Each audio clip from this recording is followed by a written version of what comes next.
Subscribe now and press the bell icon. Never miss an update. Hello friends, मैं आप सभी का स्वागत करता हूं पढ़ाई एट होम चैनल पे। हम लोग एक्सरसाइज चैप्टर 6 का जो है वो लगभग हम ये पहला जो चैप्टर है हमारा 6.1 उसका थ्योरी पार्ट को कवर कर चुके हैं। तो इसको अब हम एग्जाम्पल अब करेंगे। तो एग्जाम्पल नंबर 1 में है कि फिगर 6.9 में, ये फिगर 6.9 है, तुम्हारे एनसीईआरटी के बुक में मिलेगा ये। तो इसमें क्वेश्चन ये कह रहा है कि लाइन जो है PQ और RS, लाइन PQ और RS वो इंटरसेक्ट कर रहा है पॉइंट O पे। तो देखो यहाँ पे PQ और RS कहाँ है, यहाँ देखो PQ और RS ये दोनों क्या कर रहा है, इंटरसेक्ट कर रहा है किस पॉइंट पे, तो O पॉइंट पे। इंटरसेक्ट करना का मतलब क्या होता है कि कट करना एक पॉइंट पे, तो उसी को हम लोग इंटरसेक्ट कहते हैं। उसके बाद दिया हुआ है कि अगर ये दो एंगल है POR, एंगल POR, देखो इसमें कहा एंगल POR यहाँ है, ये वाला एंगल, और एंगल ROQ, एंगल ROQ ये वाला एंगल, ये दोनों एंगल का रेशियो दिया हुआ है 5:7, मतलब 5:7 दिया हुआ है। तो हमको निकालना है सभी प्रकार के, मतलब इसमें जितना भी एंगल फॉर्म हो रहा है वो सारा का सारा एंगल को निकालना है। लिखा हुआ फाइंड ऑल द एंगल्स। तो देखो तो इसमें क्या क्या एंगल है, तो ये एंगल है, ये एंगल है, ये एंगल है, ये एंगल है, मतलब 4 एंगल टोटल फॉर्म हो रहा है इसमें। एंगल POR हमको क्या क्या फाइंड करना है वो समझ लो। एंगल POR क्या होगा, फिर क्या फाइंड करना है, angle ROQ, angle ROQ find करना है। उसके बाद ये एंगल देख लो, एंगल POS क्या होगा वो फाइंड करना है, ये वाला एंगल। उसके बाद एंगल SOQ कहो या एंगल QOS कहो, तो ये फाइंड करना है एंगल QOS, यानी कि जितना भी एंगल है वो सभी एंगल को फाइंड करना है। उनको क्वेश्चन में गिवन है कि दो लाइन जो कि PQ और RS है वो इंटरसेक्ट कर रहा है एक पॉइंट O पे, और इस दोनों एंगल का रेशियो दिया हुआ है, एंगल POR और एंगल ROQ का रेशियो दिया हुआ है 5:7। तो हमको सारा का सारा एंगल निकालना है। तो हम यहाँ देख लिए कि क्या एंगल है, तो ये चारों एंगल हमको निकालना है, ठीक है। तो देखो जो हमको गिवन होता है उसी से हम लोग क्वेश्चन को सॉल्यूशन करते हैं, क्वेश्चन को सॉल्व करते हैं। तो पहले देखो क्या दिया हुआ है, एंगल POR रेशियो, ये रेशियो है, और एंगल ROQ 5:7, मतलब 5:7। इसका मतलब ये हुआ कि एंगल POR अगर 5 है तो एंगल ROQ 7 है, मतलब ये अगर 5 डिग्री है तो ये 7 डिग्री है। अगर ये एंगल 5 डिग्री है तो ये 7 डिग्री है। अगर ये 10 डिग्री हो जाएगा, मतलब 5 2 जा 10, तो ये 7 2 जा 14 डिग्री हो जाएगा। अगर ये 10 है तो ये 14 हो जाएगा, ये फिर 15 है तो ये क्या हो जाएगा, 21 डिग्री हो जाएगा। समझ में आया बात। रेशियो का मतलब यही होता है कि जितना ये बढ़ेगा उतना ही ये भी बढ़ेगा। तो एंगल POR का वैल्यू 5 है और एंगल ROQ का वैल्यू 7 है। तो इस प्रकार हम ये अभी नहीं कह सकते हैं कि एग्जैक्ट में इसका वैल्यू 5 ही है, हाँ, लेकिन ये फिक्स है कि ये 5, 10, 15, मतलब जो भी होगा वो 5 का मल्टीपल ही होगा। उसी प्रकार से ये एंगल जो भी होगा तो वो 7 का मल्टीपल ही होगा। तो इसके लिए हम ये कर सकते हैं कि एक कांस्टेंट टर्म इसमें लगा देंगे। रेशियो का कोई भी क्वेश्चन पूछेगा तो उसमें क्या करना है कि कांस्टेंट टर्म लगाना है। तो देखो कांस्टेंट टर्म जैसे कि देखो 5x अगर करते हैं और 7x यहाँ करते हैं, तो यहाँ क्या होगा, x के जगह पे कोई भी वैल्यू रखेंगे तो वो 5 का मल्टीपल ही होगा। जैसे कि 5 अगर 1 टाइम्स यहाँ रखें, x का वैल्यू 1 रखें तो 5 होगा, 2 वैल्यू रखें तो 10 होगा, 3 वैल्यू रखें तो 15 होगा, 4 वैल्यू रखें तो 20 होगा, सो ऑन। इसी प्रकार से वो बढ़ते रहेगा। जो भी वैल्यू यहाँ आएगा वो 5 का मल्टीपल ही होगा। एक बात ये हो गया। दूसरा बात है कि यहाँ ये 7x है, तो x के जगह यहाँ पे तुम कुछ भी रखो, 1 2 3 4, तो वो जैसे 1 रखोगे तो क्या होगा, 7 होगा, और 2 रखोगे तो 14, और 3 रखोगे तो 21, और 4 रखोगे तब क्या होगा, 28 होगा। तो हम क्या देख रहे हैं कि यहाँ जो भी वैल्यू आएगा वो 7 का मल्टीपल ही होगा। तो इसके लिए हम यहाँ पे कांस्टेंट टर्म का यूज करते हैं। तो समझ गए कि कांस्टेंट टर्म क्यों लगाए वो बात। अब हम लोग इसको बनाएंगे, सॉल्व करेंगे। देखो तो यहां पे लिखते हैं let angle POR is equal to 5x degree. समझ में आया? कांस्टेंट टर्म क्यों लगाए अभी हम बताए हैं। उसके बाद है एंड एंगल ROQ देखो एंगल ROQ ये तुम्हारा 7 के मल्टीपल में होगा तो 7x डिग्री यहां करेंगे। ठीक है, अब देख लो यहां 5x डिग्री, इसको अब इस सब को क्या करते हैं, रब कर देते हैं। तो देखो यहां 5x डिग्री हो जाएगा और ये क्या हो जाएगा 7x डिग्री हो जाएगा। ठीक है, तो अब देखो ये चूंकि स्ट्रेट लाइन है और हम बताए हैं कि कोई भी स्ट्रेट लाइन के एक पॉइंट पे एक साइड 180 डिग्री बनता है, बताए हैं, बार बार बताए हैं। ध्यान से सुनो, देखो अगर ये स्ट्रेट लाइन है PQ अगर स्ट्रेट लाइन है तो ये एंगल और ये एंगल को जोड़ेंगे तो 180 डिग्री होगा। तो हम लिख सकते हैं यहां पे कि angle POR plus angle ROQ is equal to 180 degree. ठीक है, दोनों एंगल को जोड़ेंगे तो 180 डिग्री होगा। अगर एंगल POR यहाँ पे कितना है तो यहाँ 5x डिग्री है, तो देख लो 5x degree plus angle ROQ कितना है 7x डिग्री है इक्वल टू 180 डिग्री। ठीक है, यहां तक समझ गए। अब क्या करो, डेट इंप्लाई लगाते जाओ, इंप्लाई दैट। अब ये देखो 5x और 7x को ऐड करोगे तो कितना x हो गया 12x हो गया, तो 12x degree is equal to 180 degree. ठीक है, अब x का वैल्यू क्या हो जाएगा 180 डिग्री अपॉन में 12 हो जाएगा। तो इसको तुम कट कर सकते हो, 12 1 जा 12 और फिर 6 रिमाइंडर बचेगा, फिर उस पर 0 आ जाएगा तो 60, 12 5 जा 12 5 जा क्या हो जाएगा 60 हो जाएगा, मतलब 15 आया वैल्यू। x का वैल्यू क्या आया 15 डिग्री, x का वैल्यू 15 डिग्री आया। तो अब देख लो यहां पे हमारा एंगल निकल जाएगा। एंगल POR क्या था, एंगल POR 5x डिग्री था, तो 5 और ये दोनों के बीच में क्या है मल्टीप्लाई है, तो x के जगह पे हम क्या लिख सकते हैं 15 डिग्री, तो 15 5 जा 75 डिग्री आ गया। ये समझ में आया बात। अब देखो एंगल POR हो गया हमारा, एंगल ROQ क्या होगा, एंगल ROQ क्या क्या POR निकल गया, अब ROQ निकालेंगे तो ROQ क्या क्या वैल्यू है 7x डिग्री, तो ये क्या हो जाएगा 7 मल्टीप्लाई बाय x का वैल्यू 15 डिग्री है, तो 15 7 जा 105 डिग्री। ठीक है, अच्छा अब एक बात और बताओ कि ये दोनों एंगल निकाला, एंगल POS और QOS ये तो निकल चुका है, तो POS क्या होगा, एंगल POS, तो देखो एंगल POS मतलब ये चीज तुम पढ़े थे थ्योरम नंबर 6.1 में कि जब दो लाइन एक दूसरे को इंटरसेक्ट करता है तो उसमें जो आमने सामने वाला जो एंगल बनता है यानी अपोजिट एंगल, वो दोनों का वैल्यू क्या होता है बराबर होता है, इक्वल होता है। इसका मतलब यह है कि ये अगर 7x डिग्री है तो यहाँ भी 7x डिग्री होगा। ठीक है, और अगर ये 5x डिग्री है तो इसके सामने वाला एंगल क्या है 5x डिग्री, ये भी होगा। तो इस प्रकार हम कह सकते हैं कि एंगल POS जो है, एंगल POS का वैल्यू क्या हो जाएगा, एंगल POS का वैल्यू 7x डिग्री होगा। यहाँ पे हम क्या कर सकते हैं 7 इंटू 15 तो 105 डिग्री। ठीक है, अब यहाँ देखो अगला हमारा है एंगल QOS, एंगल QOS है, तो इसको क्या होगा इसका वैल्यू, QOS का वैल्यू है 5x डिग्री, तो हम लोग क्या कर सकते हैं 5 मल्टीप्लाई बाई x का वैल्यू क्या है, x का वैल्यू 15 है, तो 15 5 जा 75 डिग्री।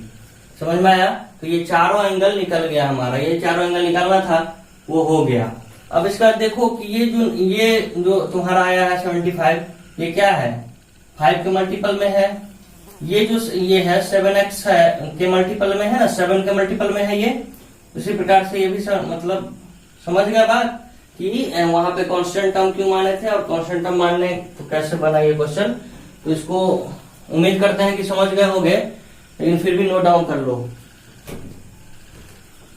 नंबर 2 में क्या कह रहा है, तो देखो कि फिगर 6.10 है, फिगर 6.10 ये है हमारा, और इसमें कह रहा है कि रे ओएस, ओएस को देखो, ओएस यहाँ क्या है, यहाँ है ओएस, ये रे है, ये ओएस जो है वो लाइन पीओक्यू, लाइन पीओक्यू, ये लाइन है, ये लाइन है, इस लाइन पीओक्यू पे ये जो ओएस है वो खड़ा है, मतलब स्टैंड है, ठीक है। अब क्या कह रहा है कि ray O R, O R, O R कहाँ है, यहाँ ओ आर, ये है ओ आर, ये वाला, तो ओ आर और ओ टी, ये दोनों ओ आर और ओ टी, ये दोनों क्या है, एंगल बाइसेक्टर है, क्या है, तो एंगल बाइसेक्टर है, किसका, तो एंगल पीओएस का, और एंगल पीओएस का एंगल बाइसेक्टर कौन है, ये ओ आर, और एंगल एसओक्यू का बाइसेक्टर है ये ओ टी, ठीक है। तो रिस्पेक्टिवली का मतलब यही होता है कि जो पहले होगा, जैसे ये ओ आर पहले है तो हम पहले वाला ये ले लेंगे, ये एंगल, ठीक है।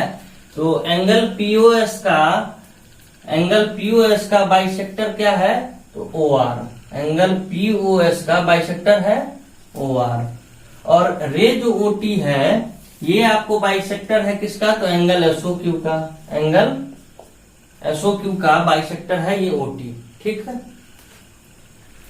तो हमको दिया हुआ है कि angle POS is equal to x, क्या हमको दिया हुआ है, angle POS is equal to x, और हमको फाइंड करना है कि एंगल आरओटी का वैल्यू क्या होगा, ठीक। तो देखो इसमें सबसे पहले एक टर्म आया है यहाँ पे कि एंगल बाइसेक्टर क्या होता है, तो एंगल बाइसेक्टर हम तुमको समझाना चाहते हैं, तो वो समझ लो कि एंगल बाइसेक्टर क्या होता है। एंगल बाइसेक्टर, जैसे ये एंगल है, ये अगर एंगल है, इसका अगर हम बाइसेक्ट करें, मतलब बाइसेक्ट करने का मतलब होता है कि आधा आधा करें, क्या क्या होता है उसका मतलब, आधा आधा। अगर ये 120 डिग्री है टोटल एंगल, तो अगर हम आधा आधा करें इसको तो ये 60 डिग्री हो जाएगा और ये 60 डिग्री हो जाएगा। समझ में आया बात, एंगल बाइसेक्टर का क्या मतलब होता है कि एंगल आधा हो जाएगा। फिर से देख लो एंगल बाइसेक्टर, ये अगर 90 डिग्री है तो अगर हम बाइसेक्ट कर रहे हैं तो क्या हो जाएगा, ये एंगल और ये एंगल का वैल्यू इक्वल हो जाएगा, तो तुम 90 डिग्री में 2 से डिवाइड करो तो 45 डिग्री हो जाएगा, यहाँ भी 45 डिग्री हो जाएगा। मतलब क्या, ये एंगल बाइसेक्टर अगर राइट एंगल का होगा तो 45 डिग्री होगा। हम उम्मीद करते हैं कि तुम एंगल बाइसेक्टर को समझ गए होंगे, ठीक है।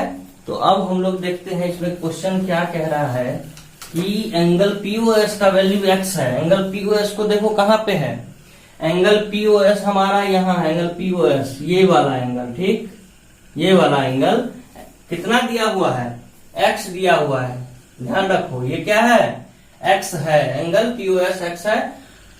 तो एक बात बताओ कि अगर ये एक्स है तो ये कितना होगा, ये वाला एंगल, मतलब अगर हम इससे अलग करें, ये साइन अलग है, ये अलग है, तो ये अगर एक्स है तो ये कितना होगा। तो हम बताए थे कि एक पॉइंट पे टोटल कितना बनता है, 180 डिग्री, एक साइड 180 डिग्री बनता है। तो अगर ये x है तो ये निश्चित रूप से क्या होगा, 180 डिग्री माइनस एक्स है। अब सोचो ये x, अगर इसको हम थोड़ा देर के लिए y मान लें तो x प्लस वाई के बराबर में 180 डिग्री हो जाएगा, ठीक है। तो इसका वैल्यू, इस एंगल का वैल्यू, y का वैल्यू क्या हो जाएगा, 180 डिग्री माइनस एक्स। समझ में आई बात। वैसे भी तुम x और ये 180 डिग्री माइनस एक्स को जोड़ो तो कितना हो जाएगा, अगर इसको हम लोग जोड़ते हैं तो क्या हो जाएगा, 180 ही आएगा। तो समझ में आया कि ये अगर x है तो ये हमारा क्या हो जाएगा, ये वाला एंगल, एंगल QOS क्या हो जाएगा, 180 डिग्री माइनस एक्स, क्या होगा 180 डिग्री माइनस एक्स, ये वाला एंगल, ठीक है, ये बड़ा वाला। बात समझ गए, मतलब OS के इधर x उधर हो जाएगा 180 डिग्री माइनस एक्स। इतना समझने में कोई परेशानी नहीं होना चाहिए, क्योंकि पढ़े हो लीनियर पेयर ऑफ एंगल, और हम बताए भी हैं कि एक पॉइंट पे एक साइड जो है 180 डिग्री होता है। तो ये बात समझ में आ गया, एक्स और 180 डिग्री माइनस एक्स का क्या फंडा है। देखो एंगल पीओएस अगर एक्स है तो एंगल क्यूओएस क्या हो जाएगा 180 डिग्री माइनस एक्स। ठीक है। अब देखो अगला बात इसमें ये कह रहा है कि ये जो रे है ओ आर, रे जो है इसमें ओ आर इस पीओएस एंगल को बाइसेक्ट कर रहा है। तो इसका क्या मतलब हुआ, अभी हम बताए थे ना कि 120 डिग्री का एंगल था तो बाइसेक्ट करने पे 60-60 हो जा रहा था। मतलब अगर ये x है तो ये भी आधा आधा हो जाएगा। मतलब क्या कि ये कितना हो जाएगा तो x/2 हो जाएगा, ये भी x/2 हो जाएगा। समझ में आया? ठीक है। तो देखो इसको अगर अच्छे से समझना है तो यहां भी कर लो। एंगल पीओएस का वैल्यू क्या है, x है। तो अब क्या होगा, ये आधा आधा हो जाएगा। तो देखो इसमें तुम्हारा x/2 और फिर ये x/2 और ये वाला जो एंगल है 180 डिग्री माइनस एक्स। तो अब सोचो ये तो हमारा निकल गया कि x/2 और x/2, क्यों? क्योंकि ये एंगल बाइसेक्ट हो रहा है। उसी प्रकार से अगर इसमें हम देखें, इसमें हम देखें तो ये भी तो आधा होगा। मतलब क्या होगा कि देखो ये एंगल पीओएस, इसको पहले लिख लेते हैं, एंगल पीओआर के बराबर में x/2 होगा। ठीक है, ऐसे लिख लो। और फिर एंगल पीओआर हो गया, फिर एंगल आरओएस का वैल्यू भी x/2 हो गया। ये समझ में आया? अब ये देखो एंगल क्यूओएस में, इस वाले एंगल में क्या हो जाएगा, जो एंगल एसओटी है,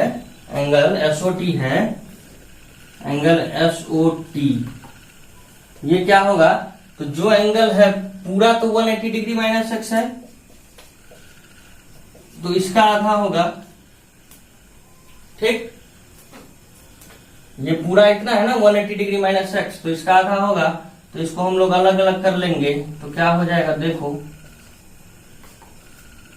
मतलब ये तुम्हारा कट के 90 हो जाएगा। तो 90 डिग्री माइनस x/2। एक बात ये हुआ, अगर ये 90 डिग्री माइनस x/2 है तो अगला जो हमारा एंगल होगा ये एसओटी हो गया। तो अगला एंगल क्या होगा, एंगल क्यूओटी, ये भी क्या होगा 90 डिग्री माइनस x/2। ठीक है, इतना बात समझ में आया? अब क्या कर लो, तो हमको निकालना है एंगल आरओटी। तो वो निकालेंगे बाद में। सबसे पहले ये कर लो कि ये चारों एंगल जो है, ये एंगल, मतलब ये 4 एंगल टोटल बन रहा है ना, 1 2 3 4। इस चारों एंगल को अगर हम जोड़ते हैं तो कितना होगा, एक पॉइंट पे कितना भी एंगल बना दे सारा का सारा 180 डिग्री ही होगा। तो हम लोग क्या करते हैं, इसको पहले इरेज कर देते हैं। इसको क्या कर लो, नोट डाउन करते चलो। और हम लोग क्या करते हैं, देखो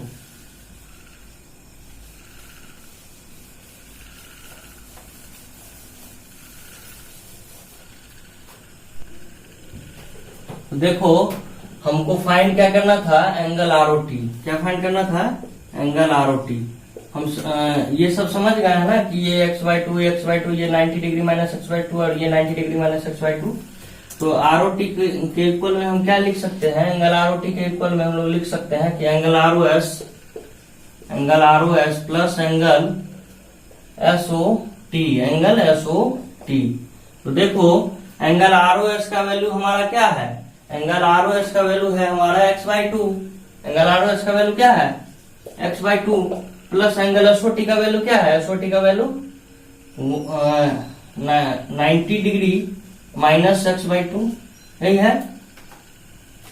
ठीक, तो देखो अब क्या हो गया, ये और ये कैंसिल हो गया, सेम है तो कैंसिल हो जाएगा और बच गया क्या 90 डिग्री। मतलब एंगल आरओटी का वैल्यू क्या होगा 90 डिग्री। ठीक है, इसको नोट डाउन कर लो।